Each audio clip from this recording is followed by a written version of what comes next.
y 4 coxigias, ¿sí? Estas son las vértebras de la columna vertebral y bueno, van a ir denominándose de acuerdo al número de estas, ¿no?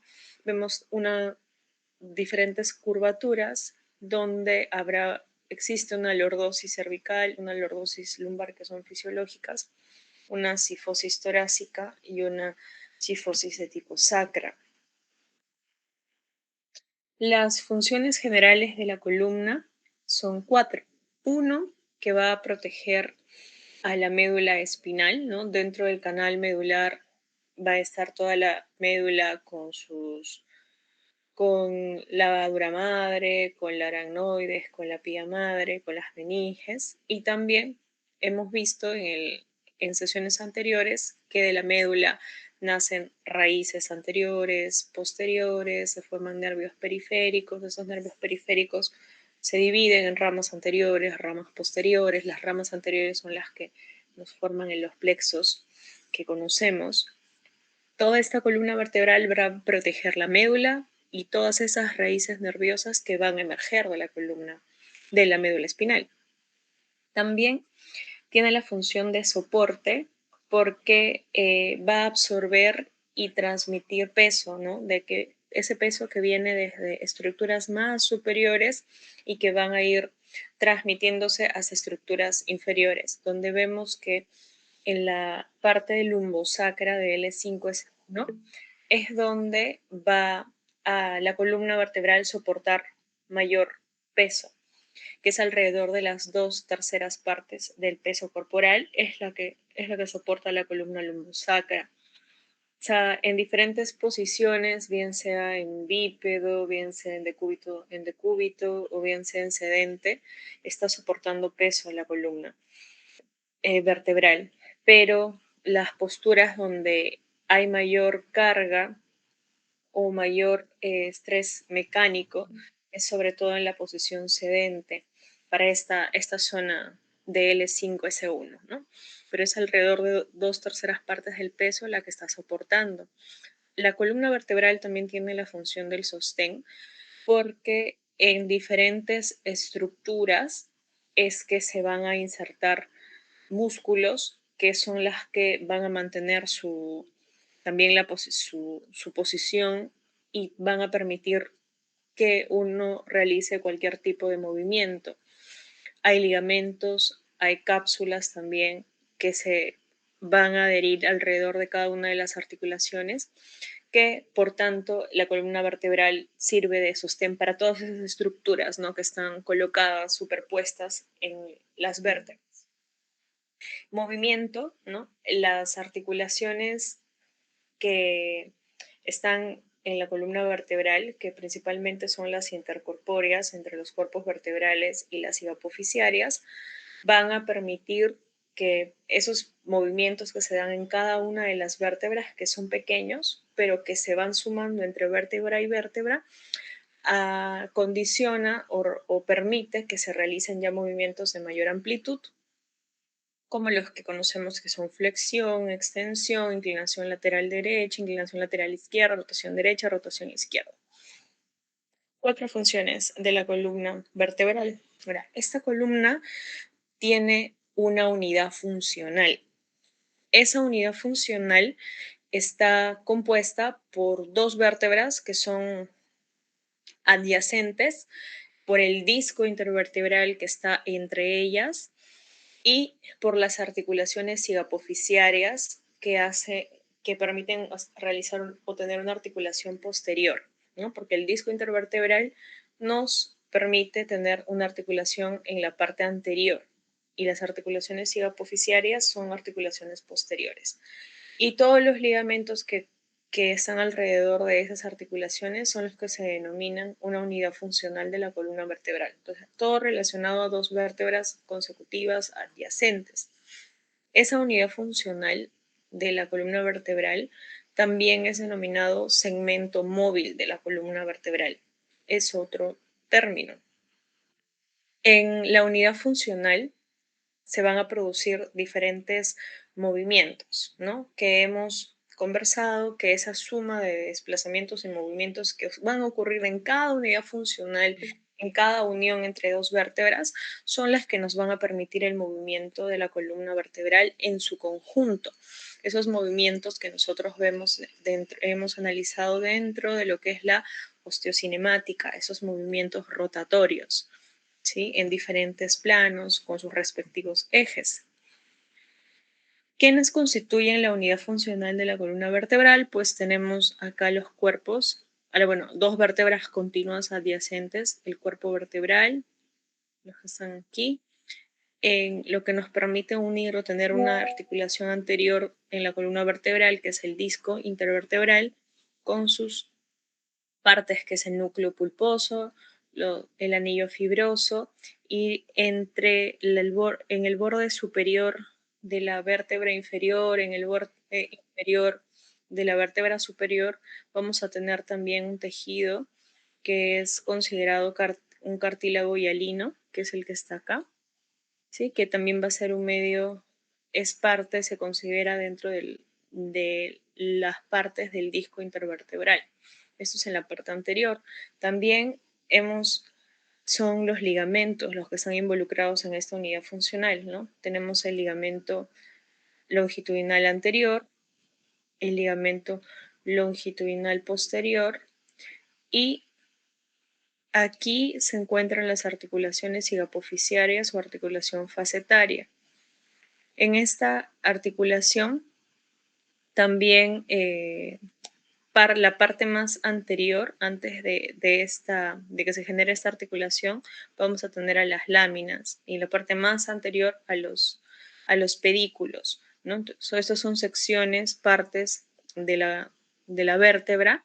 Los pedículos son más pegados a la parte del cuerpo vertebral, y las láminas son como la raíz de lo que me van a formar la apófisis espinosa de las vértebras, ¿sí?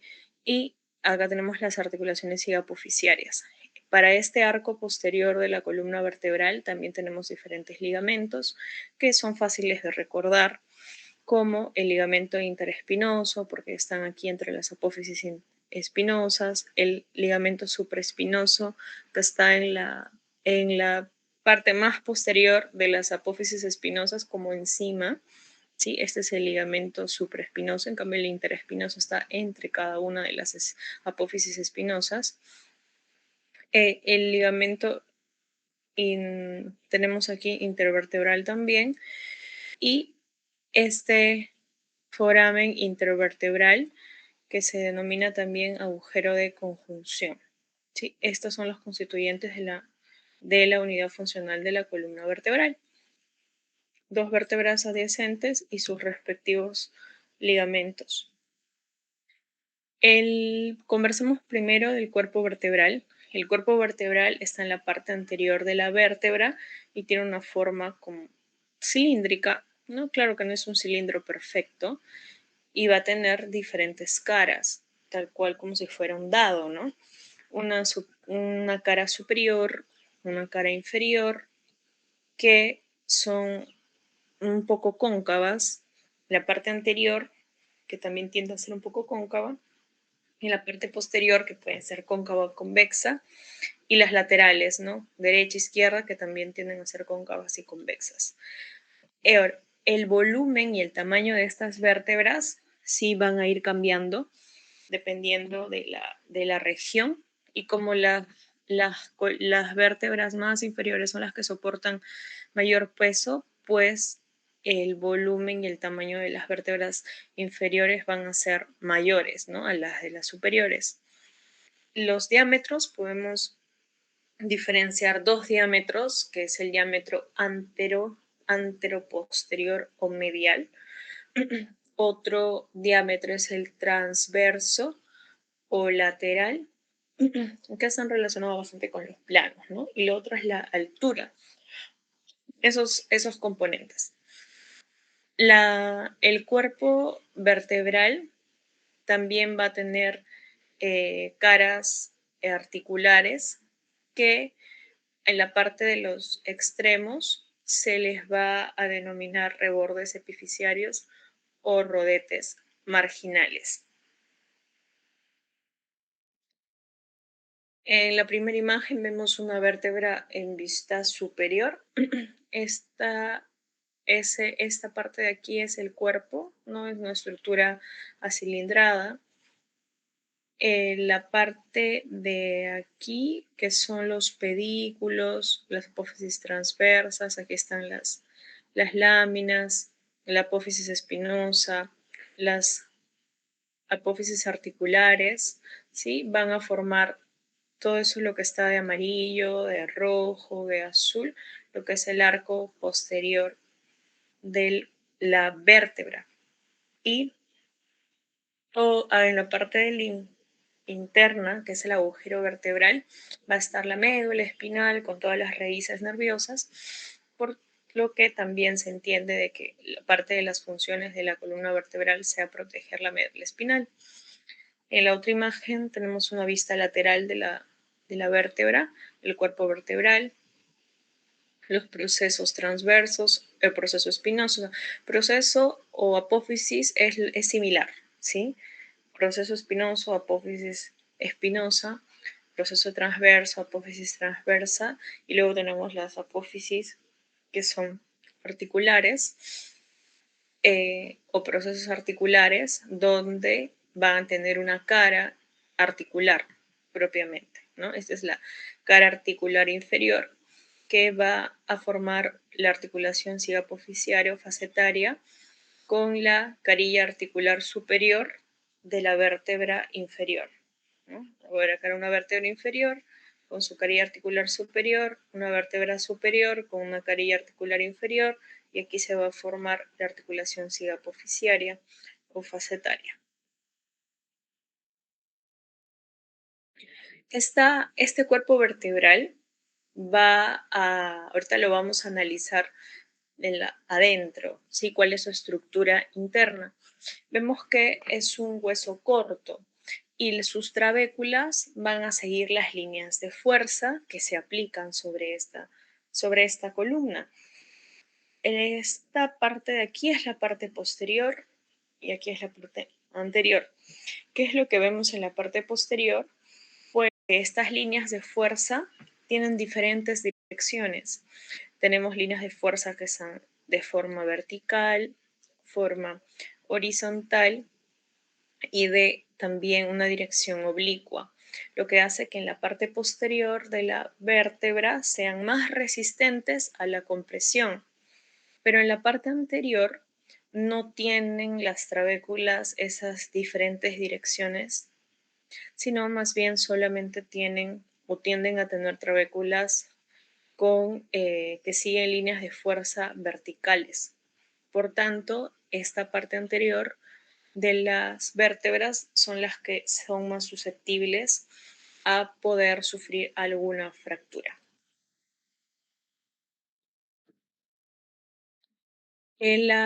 Veamos la estructura morfofuncional de una vértebra tipo, ¿no? Cuando veamos columna cervical, vamos a analizar exactamente la C1, el atlas, la C2 y ya de ahí las vértebras típicas que son de C3 a C6. La C7 también es distinta, ¿no? Porque la apófisis espinosa es mucho más prominente, ¿ya? Pero aquí estamos analizando una vértebra tipo y el arco posterior, ¿sí? Porque todo lo que hemos conversado antes es la vértebra tipo también, pero el cuerpo vertebral que forma el arco anterior. En este arco posterior, que está marcado de rojo, de azul y amarillo, tiene forma de herradura, tiene forma de U, ¿sí? Tiene forma de U y va a tener diferentes partes donde estas secciones que son más pegadas al cuerpo vertebral, que corresponden a la cara posterior del cuerpo vertebral, son los que van a formar aquí los pedículos. Entonces va a haber un pedículo para cada lado, donde es parte se va a unir al borde lateral de la cara posterior, ¿no? Entonces esta es la cara posterior al borde lateral. de la cara posterior del cuerpo vertebral. Estos pedículos, ¿sí? Si es que nosotros lo viéramos de una vista ya no superior, como está esta imagen, sino una vista lateral, ¿sí? Lateral. Si juntamos un pedículo, ¿en qué está? Vamos a ver quizás aquí. Ya, a ver. Los pedículos son secciones que están bien pegadas al cuerpo vertebral, ¿sí? En la parte posterolateral. Entonces los pedículos estarían por aquí, más o menos aquí. ¿Sí? Pedículos, pedículos, pedículos.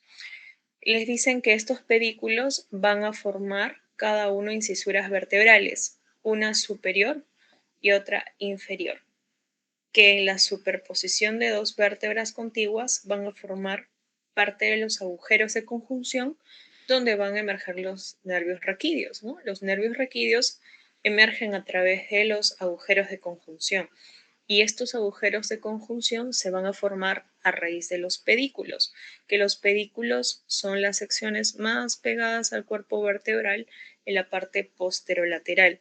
Entonces, estos son los pedículos y también va a haber otro pedículo para el otro lado, ¿no? Pero solamente estamos viendo uno. Y este de aquí, este espacio de acá, este pedículo va a formar este espacio de acá y este espacio de acá arriba. Esos espacios son los que son denominados incisuras vertebrales. Incisura vertebral superior, incisura vertebral inferior, que junto también con con la otra vértebra de acá, con su respectivo pedículo, este espacio de aquí, pegado al cuerpo vertebral, es que va a formar el agujero de conjunción, ¿sí? Ahora, estos pedículos también son, claro, son la parte más anterior del arco posterior, ¿no? Pero tenemos otras secciones que son las apófisis articulares, ¿sí? Apófisis articulares tenemos superior e inferior. Estas apófisis articulares serían aquí los que están marcados de amarillo, ¿sí? Apófisis articulares. Son los que nos van a permitir tener las articulaciones sigapofisiarias o facetarias. Y tenemos dos a cada lado, ¿no? Aquí se observa apófisis articulares con una carilla articular superior y si lo viéramos de una vista inferior, veríamos ya la carilla inferior, ¿sí? La carilla inferior de la apófisis articular. Eh, para el otro lado, de igual forma, ¿no? Vemos una carilla, una apófisis articular superior o una carilla articular superior y si viéramos de abajo, veríamos la apófisis articular inferior o la carilla inferior, ¿sí? Tercer componente o estructura del arco posterior, la apófisis transversa o proceso transverso. Es aquí, dice tenemos uno a cada lado y va a emerger de la parte media, y lateral de los macizos de las apófisis articulares. Acá tenemos las apófisis articulares, ¿sí? Proceso articular superior. Y acá tenemos el proceso articular inferior, no solo que justo la parte de los contactos con las otras apófisis es lo que son las caras, ¿no? Las caras articulares, las carillas articulares. Pero proceso articular superior, proceso articular inferior, cada uno tiene su cara articular y estas apófisis transversas van a ser aquellas que van a nacer de la parte media y lateral de de las apófisis articulares, ¿sí? Ese es el proceso transverso. Tenemos luego las láminas, que estas láminas ya no es que vayan a nacer o emerger de la parte media y lateral de los procesos articulares, como si es el proceso transverso que es este de aquí, sino más bien va a nacer estas láminas que están por aquí a la parte de atrás de las apófisis articulares. Que tenemos estas dos, nacen de la parte de atrás y están dentro, claro, dentro de las apófisis transversas. Si eso lo viéramos en una vista posterior o superior, ¿sí? Veríamos que estas láminas están en la parte más interna de las apófisis transversas, pero están delante de las apófisis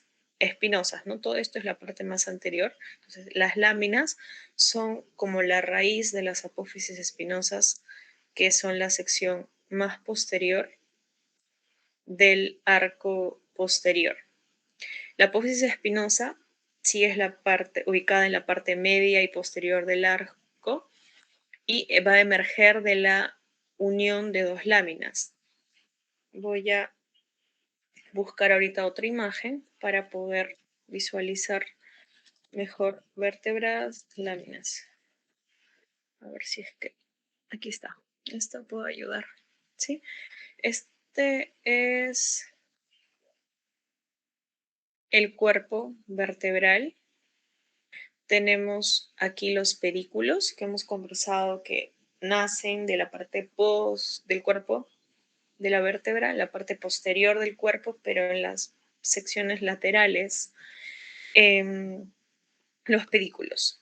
Luego tenemos los procesos articulares, en este caso superiores. En una vista inferior veremos los inferiores, las apófisis transversas y las láminas.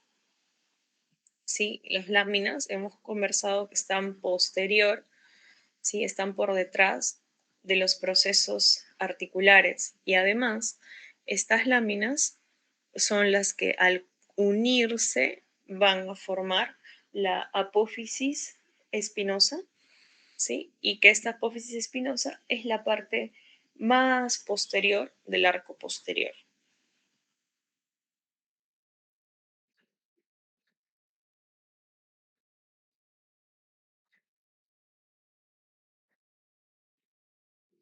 Ujú. Otro componente de esta vértebra tipo es el agujero vertebral. Hemos conversado del cuerpo vertebral, del arco posterior con sus diferentes partes y este espacio de el medio, ¿no? Es el que es el agujero vertebral. Dicen que es ubicado entre el cuerpo y ubicado entre el arco posterior. ¿Por quién está conformado? Pues está conformado por la cara posterior del cuerpo vertebral. Tenemos que estas son las láminas, ¿no? Que van a formar la apófisis espinosa, son como las raíces de la apófisis espinosa. Entonces son las caras anteriores de estas láminas y estas secciones de acá son los pedículos. Están formadas por las caras internas de los pedículos y que si colocamos una vértebra encima de otra, superposición de vértebras, pues cada vértebra tiene su agujero vertebral, ¿no? Su agujero vertebral. Entonces, si colocamos varias, una encima de otras, pues este agujero vertebral va a ir formando el canal o el conducto medular vertebral. ¿Sí? ¿Dónde va a estar la médula espinal? Canal medular vertebral, conducto medular vertebral. ¿Ya? Entonces, no confundir el agujero vertebral, que el agujero vertebral es este espacio en una sola vértebra. ¿Sí? En una sola vértebra, el espacio entre el cuerpo y el arco posterior. En cambio, el conducto medular o canal vertebral no es exactamente una sola vértebra, ¿no? No hay que analizar una, sino hay que analizar varias, una sobre otra, que van a formar el canal o conducto medular.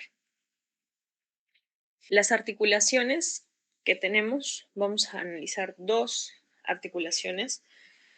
La primera va a ser aquella que se va a formar entre los cuerpos vertebrales. Esta articulación que se llama intervertebral, ¿sí? Intervertebral, o algunos autores lo denominan como intracorpórea, porque se forma entre el cuerpo de las vértebras, pues son articulaciones de tipo sínfisis.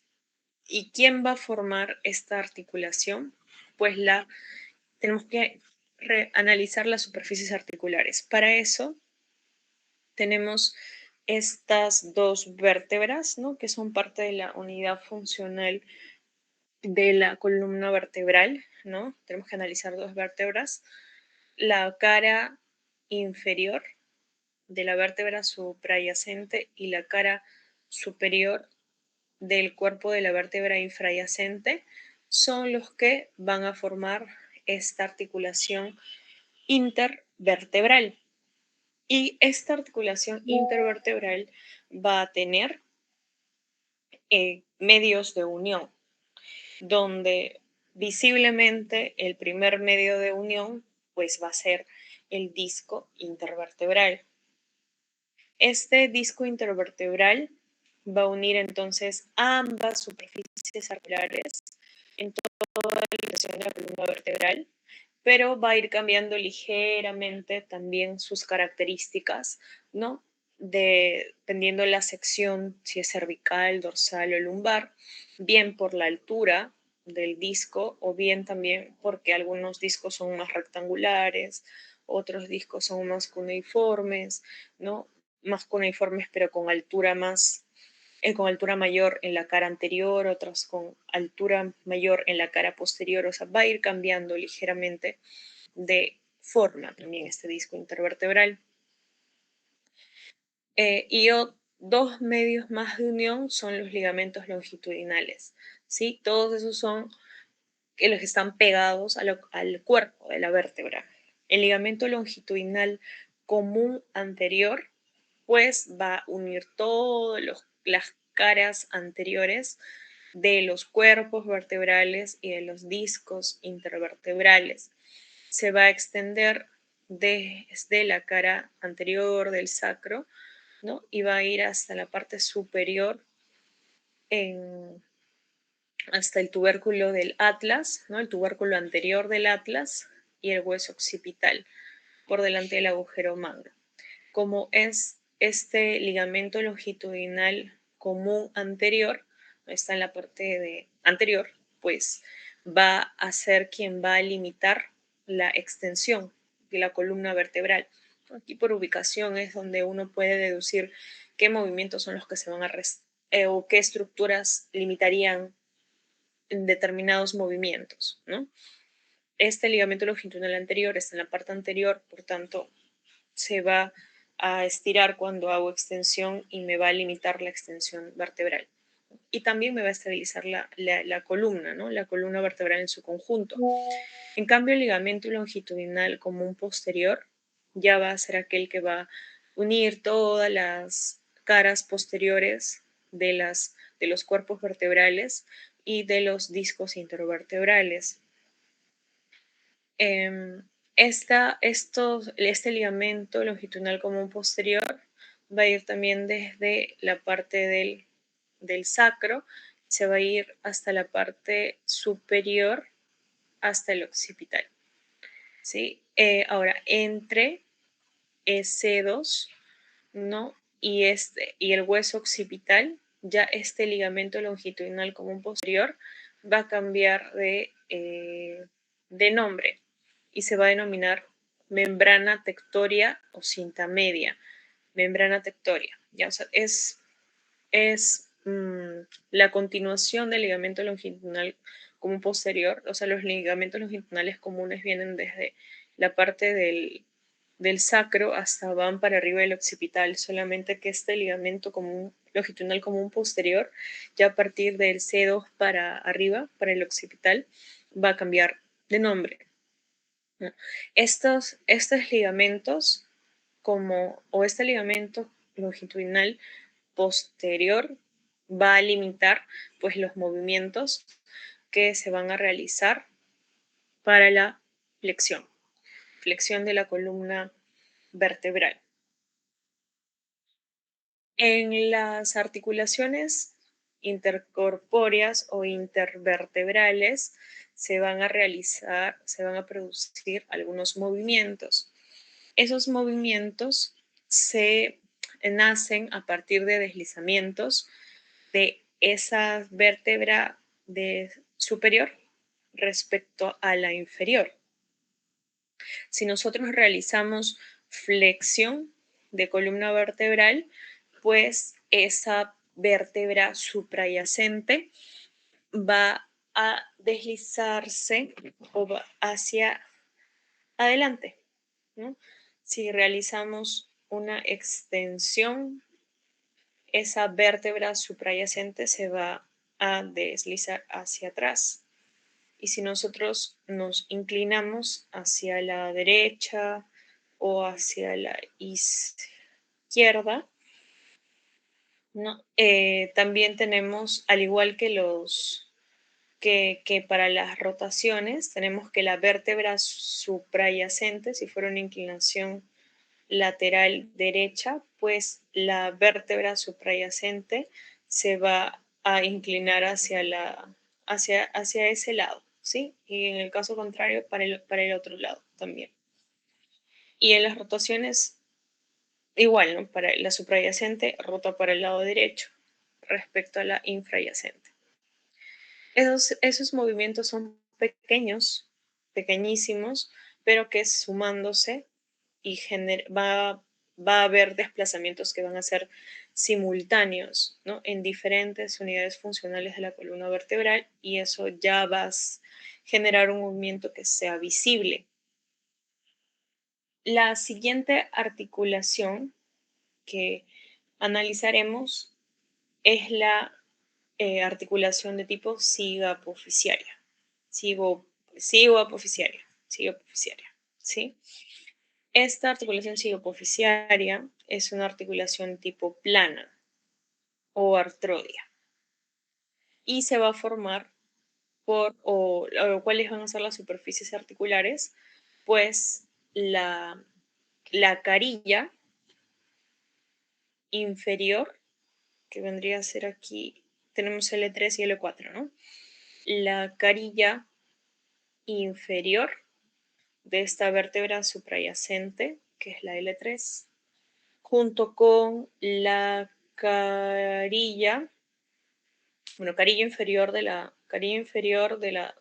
vértebra suprayacente, junto con la carilla superior de la vértebra infrayacente, ¿sí? La orientación de estas carillas las vamos a analizar en cada una de las secciones porque van cambiando dependiendo de la región cervical, dorsal o lumbar. ¿Sí? Cambian ligeramente. Y estas son las superficies articulares. ¿Sí? Tenemos acá la apófisis espinosa, proceso espinoso. Las apófisis articulares acá son inferiores. Acá están las superiores, ¿sí? Las apófisis transversas y bueno, tenemos el cuerpo vertebral. Estas son las láminas que hemos ya mencionado que son como las raíces de las apófisis espinosas y tenemos también que estos son, por aquí están los pedículos, ¿no? Y estos pedículos son los que me iban a formar las escotaduras vertebrales superiores, las escotaduras vertebrales inferiores, que juntando ya las otras vértebras me iban a formar el agujero de conjunción. Pero ahora este agujero de conjunción también tiene otro nombre, que es agujero intervertebral. ¿Ya? Agujero intervertebral. No confundan con este agujero que es vertebral. El agujero vertebral es lo del cuerpo posterior con el arco. Cuerpo posterior, claro, la cara posterior del cuerpo vertebral con el arco posterior. Ese es el agujero vertebral. En cambio, el, el agujero de conjunción es el que se forma entre dos pedículos. Pero, como pueden ver aquí en esta imagen, dice inter, porque también este agujero de conjunción es denominado agujero inter. intervertebral. ¿Ya? Entonces una cosa es agujero vertebral, otra cosa es conducto vertebral o canal vertebral y otro es agujero de conjunción que tiene un sinónimo que es agujero intervertebral. Esta articulación cigopoficiaria, esas articulaciones van a tener otros medios de unión. Estos medios son, uno, la cápsula articular, que es la cápsula, pero que también está cubierto por ligamentos capsulares, ¿no? Entonces, la cápsula articular va a ser aquella que va a rodear estas apófisis articulares, ¿no? Tanto la inferior como la superior. Es laxa, es débil, no genera mucha sujeción. Y encima de esta cápsula articular es donde van a existir los ligamentos capsulares, que tenemos que son 2 por cada articulación, ¿sí? Y eso es lo que estamos observando acá. La cápsula está más interna. Tendríamos que sacar estos ligamentos para visualizar la cápsula. Y tenemos el ligamento amarillo, ¿sí? El ligamento amarillo. El ligamento amarillo, acá está el ligamento flavo, que es este de acá, que es el que va a unir todas las láminas, ¿sí? Ahora vamos a buscar otra imagen. ¿Sí está? Sí se ve ya. Vamos a buscar otra imagen, pero ligamento.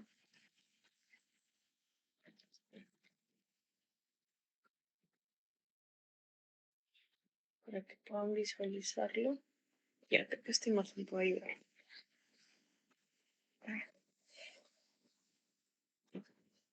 Ahí. Ups. Sí. Entonces, estos acá están los ligamentos o los medios de unión de la articulación intervertebral, pero aquí ya son los medios de unión de la articulación facetaria, ¿sí? Tenemos que estos son los procesos espinosos, y las láminas son como la raíz de esos procesos o apófisis espinosas. Entonces, el ligamento amarillo va a ser aquel que va a estar entre lámina y lámina. El ligamento amarillo es un ligamento más anterior, ¿no?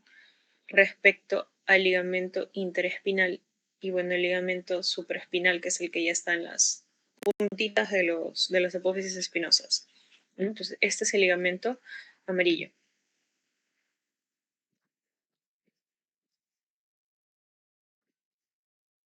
Ujú.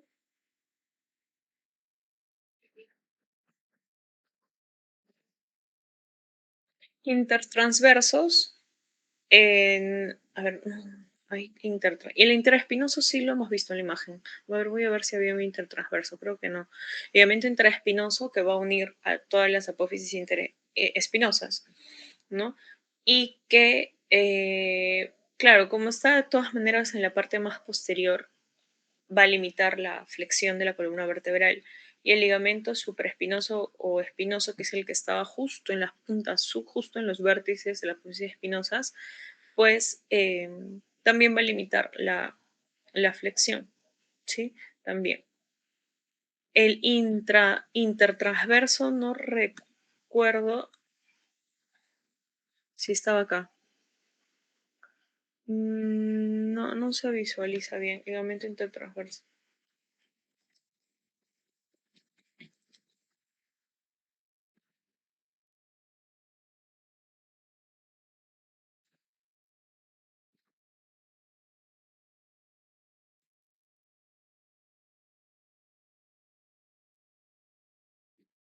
Aquí está, ¿no? Están las apófisis transversas. Y ese es el ligamento intertransverso. Ya. Estas articulaciones cigopoficiarias también van a tener movimientos que son similares a los movimientos que tienen en la columna vertebral en su conjunto, ¿no? Si nosotros realizamos flexión de columna vertebral, de la columna vertebral, pues en la flexión, estas carillas articulares, estamos tomando como referencia estas carillas articulares, se van a tender a separar en la flexión. En cambio, en la extensión, estas carillas tienden a juntarse entre sí. Y claro, y cada una y acá se resalta que en la extensión, pues el hecho que se junten estas carillas articulares son el factor de limitación principal para este movimiento de extensión. En el caso de la inclinación y, y la rotación sucede algo similar, ¿no? Si me inclino hacia la derecha o roto hacia la derecha, las carillas articulares del lado derecho se van a juntar, ¿sí? Se van a juntar. En cambio, si yo hago inclinación derecha, todas las carillas articulares del lado izquierdo pues se van a separar, ¿sí? Si yo roto o inclino hacia la derecha, las de la izquierda se van a separar. Esos son los movimientos. Analicemos ahora el disco intervertebral, ¿no? Que sabemos que es uno de los principales medios de unión para lo que es la articulación de tipo intervertebral, pero ahora analicemos propiamente el disco. El disco intervertebral va a cambiar dependiendo de la zona de la columna vertebral. Por ejemplo, en la región cervical y en la región lumbar son cuneiformes, ¿sí? En cambio, en la región dorsal son un tanto más rectangulares, ¿sí? Más rectangulares.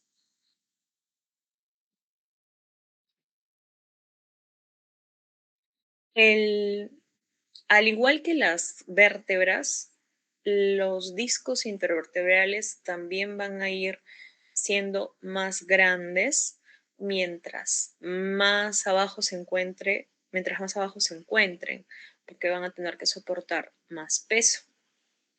Los discos intervertebrales, al igual que los cuerpos vertebrales, van a tener dos diámetros, ¿no? Hemos hablado del diámetro anteroposterior y del diámetro transversal. Y al igual que el cuerpo vertebral va a tener una altura también, ¿no? Y esto va a ir cambiando, ¿no? Dependiendo su forma. Como mencionaba la diapositiva anterior, en la región cervical y en la región lumbar hemos conversado que son cuneiformes, ¿no? Y esta forma, como acuñada, implica que en la parte anterior sea la altura sea mayor que en la parte posterior, ¿sí? En la región dorsal, sí son, como se ha mencionado aquí, tienden a ser rectangulares, tienden a ser rectangulares en la región dorsal los discos intervertebrales, pero dentro de esa rectangularidad, sí, de todas maneras la parte más posterior es un poquito más de altura que que la parte anterior del disco. Pero cuneiformes como tal son cervical y lumbar y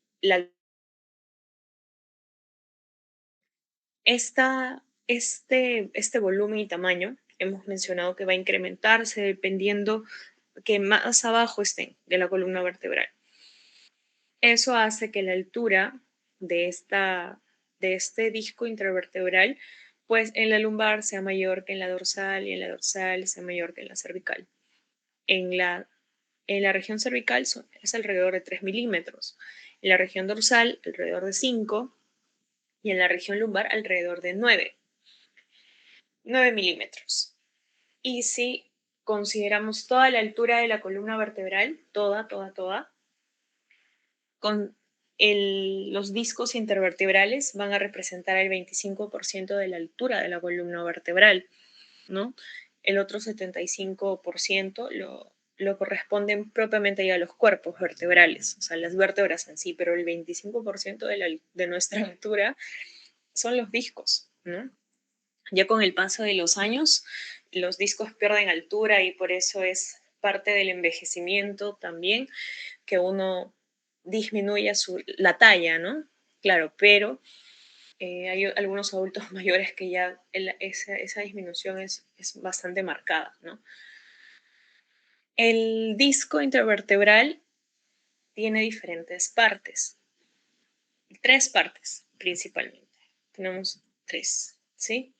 La primera, llamada láminas cartilaginosas,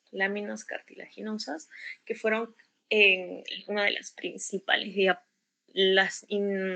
diapositivas iniciales, ¿no? En la que decía cartílago hialino y todo ello. ¿Ya? Hay unas láminas cartilaginosas que pertenecen, láminas de cartílago hialino, ¿sí?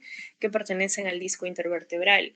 Estas láminas van a estar, si este es el disco, ¿sí? Este es el disco intervertebral, pues se van a encontrar como encima en la cara superior e inferior del cuerpo vertebral, ¿no? Entonces, ese es el cuerpo vertebral, que está en la cara superior. Ese es el cuerpo vertebral, es la cara inferior. Entonces va a estar como tapizando el cuerpo vertebral, ¿no? Estas son las láminas cartilaginosas o placas terminales cartilaginosas. Tienen alrededor de 1 milímetro de grosor.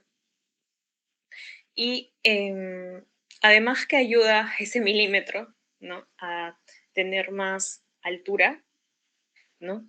También lo que va a realizar esta lámina cartilaginosa es otorgar protección, ¿no? Al cuerpo vertebral y también la difusión de líquidos entre el disco, porque acá tenemos el disco, y este es el cuerpo vertebral. Estas láminas cartilaginosas ayuda a todo lo que es la difusión de líquidos entre el disco y entre el cuerpo vertebral, ¿no? Porque está recubriendo tanto la cara superior como la cara inferior. Otra parte es el anillo fibroso. El anillo fibroso, aquí está de color, ¿no? Color verde, verde limón, color limón, va a estar formado por laminillas concéntricas en la que las laminillas más externas van a estar conformadas por colágeno de tipo 1 y las más internas por las de colágeno tipo 2, ¿sí? Tipo 2. Las más externas, por ser tipo 1, son más densas, ¿no? Recuerdan del examen cuando les pedían sobre el hueso, claro, fue una pregunta creo de hueso, tejido óseo, y se relacionaba con colágeno tipo 1, en cambio cuando eran cartílagos se relacionaba con colágeno tipo 2, ¿no? Entonces colágeno tipo 1 es más denso. En la parte externa del anillo fibroso se necesita que sea más denso. En la parte interna, en cambio, no tanto, por eso hay un colágeno de tipo 2.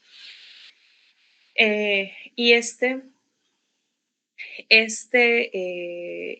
laminillas en la parte más interna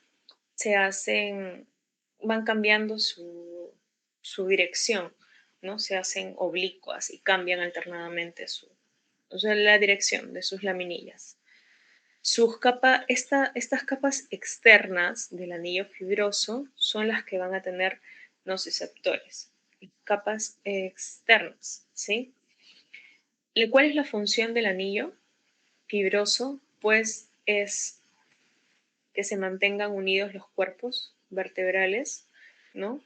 Los cuerpos vertebrales van a proporcionar estabilidad, van a facilitar y limitar el movimiento también de los cuerpos vertebrales, van a contener al núcleo pulposo, ¿no? Que es la parte del centro del disco intervertebral, y van a proteger o amortiguar las fuerzas, ¿no? Todo el disco intervertebral en su conjunto, solo que acá se está como diferenciando por cada una de las secciones del disco, ¿no? ¿Cuál es la función, cuáles son sus funciones? Pero aquí algo resaltante de entre el anillo fibroso es que va a contener el núcleo pulposo, ¿no? Y lo va a proteger. Aparte del disco intervertebral, tenemos al núcleo pulposo. Este núcleo pulposo Si vemos la sección transversal del disco intervertebral, tenemos que este núcleo pulposo puede llegar a ser como el 50% de la sección transversal del disco intervertebral. Y este núcleo pulposo va a ser hidrófilo, o sea, le encanta el agua y alrededor del 70 al 88% de su peso va a ser agua. Este núcleo pulposo va a tener también fibras colágenas de tipo 2. Claro, como está más al centro, ¿no?, del disco intervertebral, se va a asemejar a las partes más internas del anillo fibroso, que tenía principalmente fibras colágenas de tipo 2. Entonces, el núcleo pulposo tiene lógica que tenga, ¿no?, principalmente fibras colágeno tipo 2, ¿no? También va a tener otras células, ¿no?, conjuntivas, cartilaginosas, mucopolisacáridos, ¿no?, que se van a unir a algunas cadenas polipeptídicas y van a formar los proteoglicanos, ¿no? Pero el resaltante es principalmente las fibras de tipo del colágeno, ¿no? ¿Cuál es la función de este núcleo pulposo? Pues absorber, retener agua. Y este núcleo pulposo sí es a neuralia vascular, ¿no? A diferencia del anillo fibroso, que en sus caras externas tiene receptores nociceptivos, ¿sí? ¿Cuál es la función de este núcleo pulposo? Va a amortiguar, equilibrar las fuerzas que se aplican sobre el disco intervertebral, ¿no? Va a contribuir al intercambio de líquido entre el disco intervertebral y los capilares de las vértebras, ¿no? Constituye también un eje de movimiento entre las vértebras continuas, ¿no? Va a ser como claro, como está en el centro y es del disco y va a ser gelatinoso, va a servir como un eje, ¿no?, para controlar ahí el movimiento entre las vértebras. Modificaciones. El disco, a ver, tenemos aquí una vista lateral del disco con el sujeto en decúbito. Vista lateral del disco con el sujeto en decúbito. ¿Sí? Tenemos el núcleo pulposo, el anillo fibroso, tenemos el disco intervertebral, el foramen intervertebral o agujero de conjunción, ¿no? Son similares. Tenemos la incisura intervertebral, la escotadura vertebral, ¿no? Esta es la inferior, esta es la superior, considerando esta vértebra de acá. Y a ver, acá tenemos una vista lateral del disco del sujeto en posición erecta, soportando peso, ¿no? Ya el disco disminuye en su altura. Vista anterior durante la flexión lateral, ¿no? Acá vista anterior, ¿no? Entonces, si es una vista anterior, estoy haciendo con una inclinación. A ver, ahí mis temas de lateralidad izquierda, ¿no? Una inclinación izquierda, ¿ya? Inclinación izquierda, entonces la parte izquierda del disco intervertebral se va a hacer más estrecha y en la parte derecha del disco intervertebral se va a hacer más ancha, ¿sí? Es como imaginar una galleta casino, ¿no? El relleno es el disco intervertebral. ¿Qué quiere pasar? Ya. Ujú. Mientras se iba descendiendo la columna vertebral, pues el disco iba teniendo más altura, ¿no? Vimos que iba de 3 a 5, 9 milímetros la altura del disco intervertebral mientras íbamos descendiendo. Ahora, ya si lo relacionamos a esa altura del disco con la del cuerpo vertebral, es que vamos a tener las siguientes proporciones, ¿no? En la región cervical tenemos una proporción de la altura del disco con la del cuerpo vertebral de 2 a 5, que representa mayor movilidad, ¿no? En la del lumbar tenemos una proporción de 1 a 3, que es una sección intermedia en cuanto a la movilidad. Y por último, el raquis dorsal en la proporción del 1 al 5, que tiene menor movilidad, ¿no? Entonces, esta proporción del disco en relación al cuerpo vertebral nos va a dar también indicadores de qué sección es más móvil que la otra, ¿no? Y en la región cervical es más móvil que la lumbar y la lumbar es más móvil que la dorsal. Ahora, todos los discos, o el disco vertebral en su conjunto, porque en su momento hemos visto, pero es por sección, ¿no? O sea, cuál es la función de, de las láminas cartilaginosas, cuál es la función del anillo, cuál es la función del núcleo, pues ahora cuál es la función de todo el disco. Confluye, ¿no? En todo lo que hemos conversado. Medios de unión nos permite que las vértebras estén unidas, nos proporciona también estabilidad, ¿no? Va a absorber fuerzas, va a transmitir fuerzas también, que ese es el punto D, va a proteger, ¿no? A la médula espinal, las raíces nerviosas, movimiento, va a permitir por el movimiento porque el cuerpo vertebral va a moverse sobre el otro, pero el disco está dentro de ellos, ¿no? Entonces va a permitir también el deslizamiento de un cuerpo vertebral respecto al otro.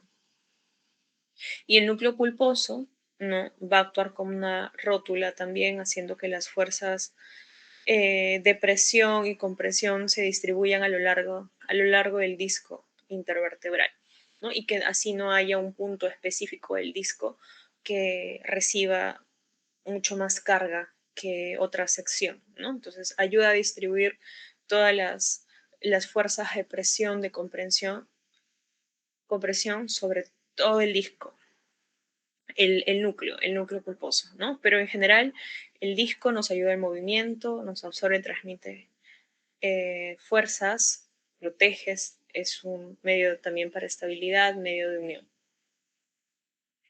Si analizamos toda la columna vertebral, ¿no? Vemos diferentes curvaturas, hay lordosis en la columna cervical, en la columna lumbar, y una lordosis implica que la convexidad, o sea, la parte más hinchada, con relieve, ¿no? Sea la parte anterior. Entonces, es una convexidad anterior en la cervical y en la lumbar. En cambio, en la cifosis tenemos que es a nivel dorsal y a nivel sacrococcigio. Ahí hablamos ya de una convexidad posterior, ¿no? Y una convexidad posterior, aquí, y una concavidad anterior. Analizamos todas las vértebras en su conjunto y vamos a encontrar el agujero de conjunción, ¿sí? Que también es llamado foramen intervertebral, como he mencionado, o agujero intervertebral, distinto al agujero vertebral, que es propiamente una vértebra, el agujero que hay en una vértebra, va a estar conformado por la superposición de los pedículos de dos vértebras adyacentes y va a tener como límite la incisura inferior o la escotadura inferior de una vértebra suprayacente y la incisura o escotadura superior de la infrayacente, ¿sí? Y por la cara posterior, por la cara posterior vamos a tener ahí a los discos intervertebrales que unen a las vértebras. Esos son los límites del agujero de conjunción o agujero intervertebral. En cambio, el conducto medular ya va a estar constituido por la superposición, pero de los agujeros vertebrales, ¿no? Que es que por ahí va a discurrir todo lo que es la médula espinal. Si analizamos toda la columna en su conjunto, vamos a tener también dos pilares. Un pilar anterior que va a estar formado por los cuerpos vertebrales, los discos intervertebrales, y este pilar anterior tienden a su función ser principalmente de soporte o estática, ¿sí? En cambio, en el pilar posterior, que está formado por la superposición de los arcos posteriores vertebrales, su función es más dinámica. Entonces tenemos pilar anterior, pilar posterior, pero algunos autores dividen este pilar posterior en dos, ¿no? En un pilar más anterior, está más pegado al... eh, ujú.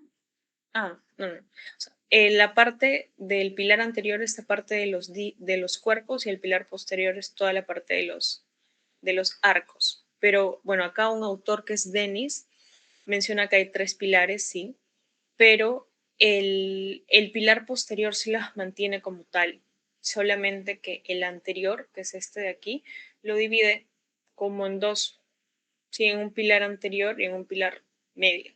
Entonces hay un pilar anterior, un medio y un posterior. Por último, el índice raquídeo de Delmas es la relación que existe entre la altura de la columna vertebral sobre su longitud multiplicada por 100. Este índice nos permite de alguna forma saber qué tan movible o no es una columna vertebral. Y esta altura va a ser medida desde la cara superior o meseta del sacro hasta el punto medio del borde superior del arco anterior del atlas, o sea, desde el sacro hasta el atlas. ¿Sí? ¿Y cómo se puede conocer esa altura? Pues es con una imagen radiográfica, ¿no? Es ahí la altura como tal, es la forma ideal. Porque mencionan también en un ser vivo la medición es sesgada y aproximada, por lo tanto poco válida y poco confiable. Claro, en realidad con una imagen, ¿no? Es donde podríamos tener la medida más exacta. Entonces, como es la relación entre la altura y la longitud, y sabemos que la longitud en realidad siempre va a ser mayor a la altura, ¿no? La longitud siempre va a ser mayor a la altura. Entonces, como la longitud está abajo, la longitud está en el denominador, siempre vamos a tener que los valores del índice raquídeo de Delmas van a ser inferiores a 100. Siempre, pues, ¿no? Porque el denominador es mayor, siempre va a ser mayor, siempre la longitud va a ser mayor a la altura. Pero ahora, si es que hay 3 posibilidades, ¿no? Si es que esa, em, esa longitud, si es que esa longitud tenemos que es mayor, ¿no? Vamos a tener un índice de raquídeo de Delmas bajo. Entonces, eso va a implicar que las curvaturas sean bastante pronunciadas. Entonces vemos altura, longitud. A ver, mejor lo analizamos porque la longitud es ¿no? Todo el recorrido que hace la columna vertebral. Esto de por sí siempre va a ser mayor. Entonces, si la altura es mayor o la altura es menor, es lo que va a implicar, por ejemplo, si la altura que es menor, ¿no? Menor, y eso lo mantenemos constante, va a hacer que haya más curvas, ¿no? Sí. Si la altura tiende a ser menor, o sea, la altura es menor, pero tengo bastante longitud, pero la altura es menor, significa que está más curvada la columna, ¿no? En cambio, si la altura un poco se asemeja a la longitud, significa que no hay tantas curvas, ¿no? Entonces, si esto es menor, si la altura es menor, significa que hay más curvas. Entonces, si la altura es menor, va a arrojar un índice raquídeo de Delmas menor. Entonces, como va a ser menor, va a implicar que que ese índice sea bajo y que por tanto las curvaturas sean más pronunciadas y que funcionalmente sea como una columna más movible. En cambio, si es que esta altura un poco se asemeja a la longitud, significa que no hay tantas curvas, ¿no? Y que por tanto el índice de raquídeo de Delmas va a ser alto y eso va a significar que no van a haber muchas curvaturas y que la columna vertebral va a ser poco movible o poco estática. Entonces esos son los extremos, como que vaya alrededor del 94 o alrededor del 96. Y bueno, alrededor de 95 ya se considera un índice raquídeo de Delmas que corresponde a columnas vertebrales que son intermedias, ¿no? O funcionalmente medibles, alrededor del 95 aprox, ¿sí? Pero si es más para 94, significa que hay más curvas, ¿sí? Hay más curvas y por tanto es más movible. Caso contrario, si es un índice raquídeo de Delmas mayor. Sí que es alrededor de 96, que ya implica que sea poco movible. Eso corresponde a lo que es, ay, pensé que se había cancelado el MIT, el anatomía funcional de la columna vertebral. Ahora tenemos que ver, se borró, tenemos que ver la anatomía de superficie del dorso, tórax y abdomen. Hacemos un break de 10 minutos aprox, ¿sí?